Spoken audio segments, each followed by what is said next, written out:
পুরোদমে ভারত পাকিস্তান যুদ্ধ লেগেই গেল। দর্শক, আমাদের হাতে এসেছে গুরুত্বপূর্ণ আন্তর্জাতিক সংবাদ। প্রথমেই জানিয়ে দিচ্ছি সংবাদ শিরোনাম। পাকিস্তানে ভয়াবহ গোলাগুলি, সেনা সহ নিহত 9।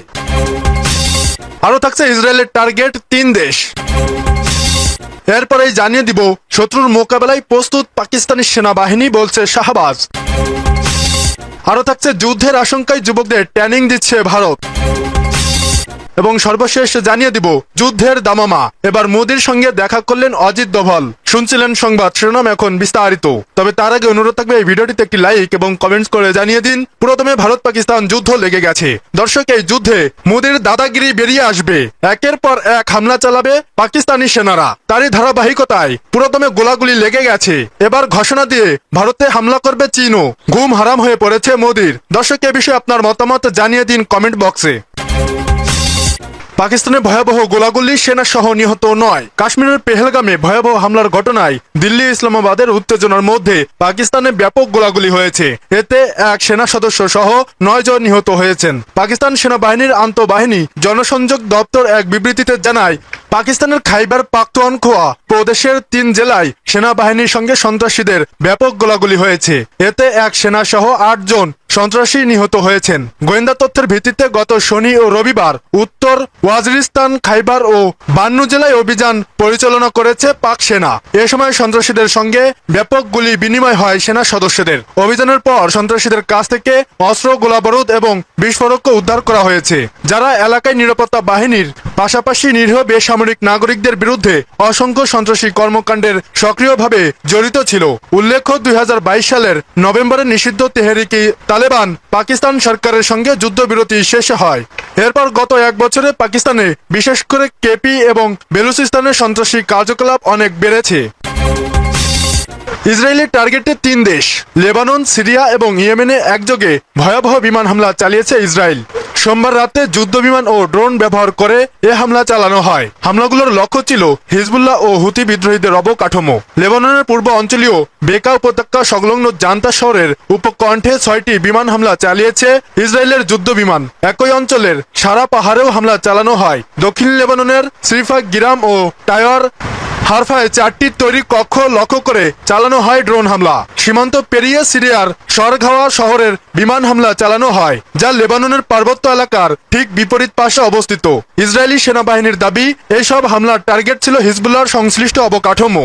এছাড়া একই রাতে ইয়েমেনের হোদাইদা প্রদেশের বড় ধরনের বিমান হামলা চালায় ইসরায়েল। হুতি নিয়ন্ত্রিত আল মিসরা টেলিভিশনের দাবি, হোদাইদা বন্দরের আশেপাশের অন্তত 6টি বিমান হামলা ও রাজধানী সানার নিকটে 3টি হামলা হয়েছে। হুতি মিডিয়া এটিকে যুক্তরাষ্ট্র ইসরায়েলি আগ্রাসন হিসেবে অভিহিত করেছে। ইসরায়েলি সূত্রে জানা গেছে, প্রায় 30টি যুদ্ধবিমান এই অভিযানে অংশ নেয় এবং মূলত হোদাইদা বন্দরের সামরিক অবকাঠামোর টার্গেট ছিল, যেখান থেকে হুতিরা রেড সি অঞ্চল ওই ইসরায়েলের দিকে ক্ষেপণাস্ত্র ও ড্রোন নিক্ষেপ করে থাকে। শত্রুর মোকাবেলায় প্রস্তুত পাকিস্তানি সেনাবাহিনী, বলছে শাহবাজ। পাকিস্তানের প্রধানমন্ত্রী শাহবাজ শরীফ বলেছেন, ভারতের যে কোনো আগ্রাসনের বিরুদ্ধে পাকিস্তানের সশস্ত্র বাহিনী পুরোপুরি প্রস্তুত। একই সঙ্গে পুরো জাতির সেনাবাহিনীর পাশে ঐক্যবদ্ধ বলেও মন্তব্য করেছেন তিনি। পাকিস্তান পিপুলস পার্টির চেয়ারম্যান বিলাওয়াল ভুট্টো জারদারির নেতৃত্বাধীন একটি প্রতিনিধি দলের সঙ্গে বৈঠকে তিনি এ মন্তব্য করেন। সোমবার এক প্রতিবেদনে এই তথ্য জানিয়েছে পাকিস্তানি সংবাদ মাধ্যম ARY নিউজ। প্রধানমন্ত্রী শাহবাজ বলেন, আমাদের সাহসী সেনাবাহিনী সবসময় শত্রুর মোকাবেলায় তৈরি। পাকিস্তান শান্তি ও আঞ্চলিক স্থিতিশীলতা চায়, তবে দেশের সার্বভৌমত্ব রক্ষায় শক্তভাবে জবাব দেওয়ার ক্ষমতা রাখে। তিনি জানান, পেহেলগাম হামলায় নিয়ে পাকিস্তান উদ্বেগ প্রকাশ করেছে এবং একটি স্বাধীন ও নিরপেক্ষ তদন্তের দাবি জানিয়েছে। ভারতের ঘটনাটিকে কেন্দ্র করে নেওয়া আক্রমণাত্মক পদক্ষেপগুলোকে দুঃখজনক বলেও অভিহিত করেন শাহবাজ।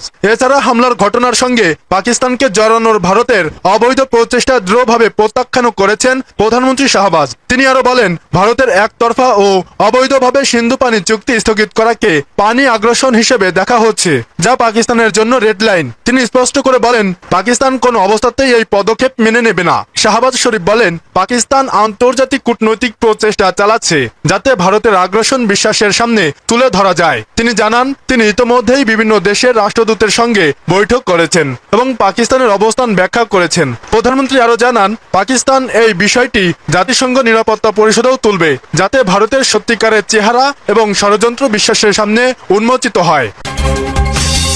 যুদ্ধের আশঙ্কায় যুবকদের ট্রেনিং দিচ্ছে ভারত। নয়াদিল্লি ও ইসলামাবাদের মধ্যে নতুন করে স্পষ্ট চরম উত্তেজনার মধ্যেই ভারতের কেন্দ্রীয় সরকার আগামীকাল বুধবার কয়েকটি রাজ্যকে শত্রুর আক্রমণের সম্ভাব্য পরিস্থিতিতে বেসামরিক প্রতিরক্ষা কার্যকর রাখার লক্ষ্যে মহড়া আয়োজনের নির্দেশ দিয়েছে। সরকারি সূত্রের বরাত দিয়ে এনডিটিভি সোমবার এক প্রতিবেদনে এ তথ্য জানিয়েছে। টানা 12 দিন ভারত পাকিস্তান সীমান্তে গোলাগুলি চলছে। এই পরিস্থিতিতে আগামীকাল রাজ্যগুলোকে নিরাপত্তামূলক মহড়ায় অংশ নেওয়ার আহ্বান জানিয়েছে ভারতের কেন্দ্রীয় স্বরাষ্ট্র মন্ত্রণালয় থেকে বলা হয়েছে। হঠাৎ আক্রমণ হলে কি কি ব্যবস্থা নিতে হবে তার মহড়া দিতে বলা হয়েছে। পাশাপাশি যুবক ছাত্রদের নিরাপত্তার ট্রেনিং দেওয়ার কথাও বলা হয়েছে। কোনো কারণে আক্রমণ হলে তারা নিজেদের এবং পরিবারকে কিভাবে সুরক্ষিত রাখবে তার ট্রেনিং দেওয়া হবে। ভারতের কেন্দ্রীয় স্বরাষ্ট্র মন্ত্রণালয় রাজ্যগুলোকে সম্ভাব্য শত্রু আক্রমণের পরিপ্রেক্ষিতে যে পদক্ষেপগুলো গ্রহণের নির্দেশ দিয়েছে, বিমান হানার আগাম সতর্কমূলক সাইরেন চালু করা, সাধারণ নাগরিক, শিক্ষার্থী ও অন্যান্যদের সিভিল ডিফেন্সের বিষয়ে প্রশিক্ষণ দেওয়া, যাতে শত্রু হামলার সময় তারা নিজেদের সুরক্ষা নিশ্চিত করতে পারে।